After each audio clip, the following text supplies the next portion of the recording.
मैं पूजा जौनप्री आप लोग के सामने एक प्यारा सा शादी विवाह वाला गीत सुनाने जा रही हूँ। तो चलिए सुनिए, अच्छा लगे तो साथ में लाइक और सब्सक्राइब भी कर देना। ठीक है। बतावा दुल्हा साले दहेज लेबा कितना, बतावा दुल्हा साले दहेज लेबा कितना, बतावा दुल्हा साले दहेज लेबा कितना, बतावा दुल्हा साले चैन देबै अंगूठी देबै औरो पटना,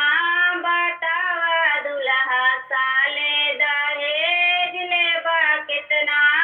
बतावा दुल्हा साले दहेज लेबा कितना, बतावा दुल्हा साले गाड़ी देबै साइकिल देबै औरो देबै पटना, बतावा दुल्हा साले दहेज लेबा कितना, बतावा दुल्हा साले दहेज लेबा कितना, बतावा दुल्हा साले दहेज लेबा कितना, बतावा दुल्हा साले सूट देबै